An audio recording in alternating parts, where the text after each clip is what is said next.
Assalamualaikum warahmatullahi wabarakatuh. Bertemu lagi dengan saya Ariati, dosen Prodi Profesi Nurse UMY dalam video pembelajaran yang keempat. Kali ini kita akan belajar bersama tentang tahap keempat dari proses keperawatan, yaitu implementasi keperawatan.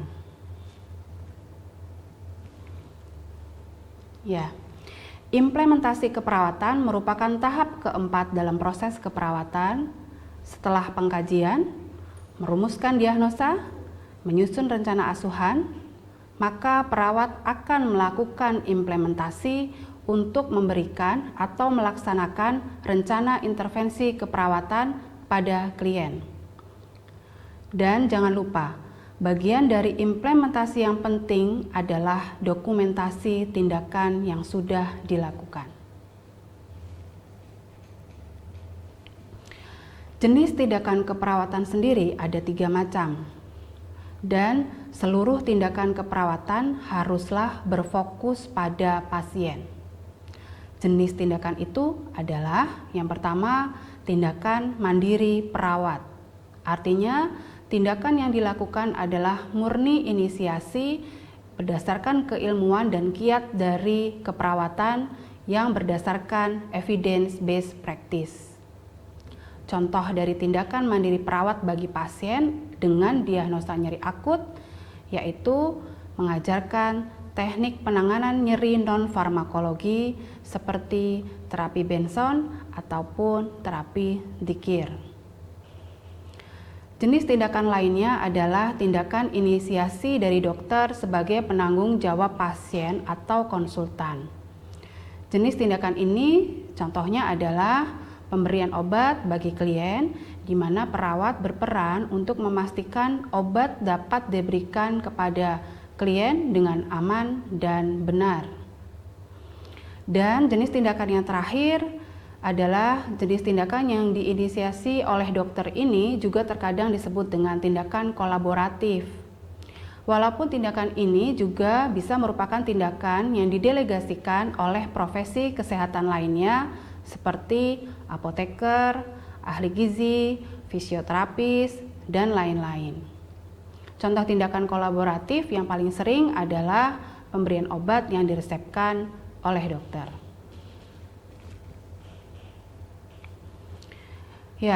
Kemampuan implementasi keperawatan yang berkualitas sangat dipengaruhi oleh 3 komponen, yaitu pertama kognitif atau ilmu pengetahuan dan pemikiran yang kuat dari perawat itu sendiri. Yang kedua, kemampuan interpersonal, yaitu bagaimana cara perawat berhubungan dengan sesama manusia. Dan yang ketiga, kemampuan teknik dalam melakukan keterampilan atau psikomotor.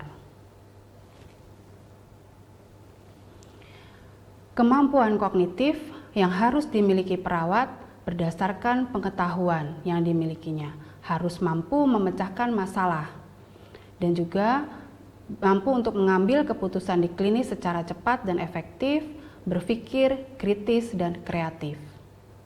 Semua komponen kognitif ini sangat dibutuhkan sehingga tindakan keperawatan dapat tetap diberikan berdasarkan prinsip dimanapun dan kapanpun, walaupun situasi di lahan praktek penuh dengan keterbatasan.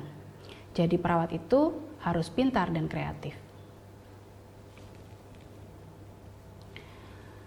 Kemampuan interpersonal sangat mempengaruhi kualitas implementasi keperawatan yang kita lakukan. Saat berinteraksi dengan pasien ataupun profesi lainnya, dibutuhkan kemampuan interpersonal yang baik, baik verbal ataupun non-verbal. Verbal artinya perawat sebaiknya mampu mengontrol kalimat yang disampaikan kepada orang lain selama bertugas. Sedangkan non-verbal artinya perawat harus mampu menjaga sikap, ekspresi wajah, cara bergerak selama berinteraksi dengan pasien dalam melakukan implementasi keperawatan. Semakin baik kemampuan interpersonal, semakin nyaman orang lain berhubungan dengan kita. So, be a nice nurse ya. Nah, kemampuan terakhir yang harus dimiliki perawat tidak kalah penting adalah teknik keterampilan saat melakukan implementasi. Terkadang sumber daya di wahana praktek itu terbatas dan tidak sesuai dengan teori yang kita dapatkan di bangku kuliah. Strategi dalam memanipulasi keterbatasan artinya bukan manipulasi ya, tapi lebih ke modifikasi. Misalnya dalam peralatan. Namun kita harus tetap mempertahankan prinsip. Ini menjadi tantangan tersendiri bagi perawat. Contohnya, saat akan melakukan perawatan luka, ternyata di ruang praktek hanya disediakan satu set steril untuk satu bangsal. Sedangkan pasien yang membutuhkan perawatan luka ada 3 orang. Nah, disitulah kemampuan kita diuji untuk menjaga kualitas dan juga prinsip asuhan keperawatan tetap dipertahankan selama implementasi. Dan kemampuan keterampilan ini juga melatih psikomotor perawat. Semakin sering melakukan, maka keterampilan akan semakin meningkat. Berikut adalah tahapan dalam implementasi keperawatan.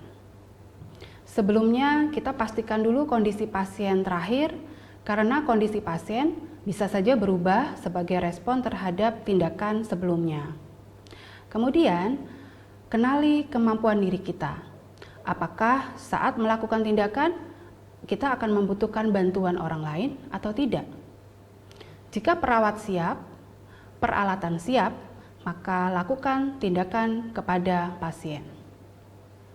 Jika ada beberapa tindakan yang kita delegasikan, pastikan pelaksanaannya sesuai dengan instruksi yang diberikan. Dan jangan lupa, catat semua tindakan yang sudah dilakukan, respon pasien setelah tindakan, tanggal, waktu, dan tanda tangan oleh perawat.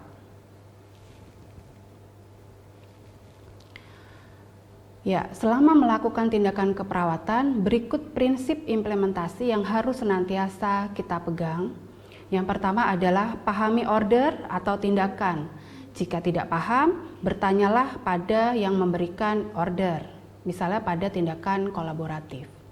Yang kedua, sesuaikan tindakan dengan kondisi pasien. Jika kondisi pasien tidak memungkinkan, lakukan revisi rencana pada intervensi. Ketiga, lakukan tindakan dengan prinsip pasien safety. Yang keempat, selalu beri edukasi setelah tindakan, dukungan, dan kenyamanan bagi pasien. Yang kelima, perhatikan bio-psiko-sosio-spiritual pasien saat tindakan. Dan keenam, hargai martabat pasien, jaga privasinya. Ketujuh, beri dukungan kepada pasien dan keluarganya untuk berpartisipasi aktif selama tindakan dilakukan. Ya, demikian sesi belajar kita pada kali ini. Kita akan lanjutkan kembali pada video pembelajaran selanjutnya yang insya Allah akan membahas tahap terakhir dari proses keperawatan, yaitu evaluasi. Sampai bertemu kembali. Wassalamualaikum warahmatullahi wabarakatuh.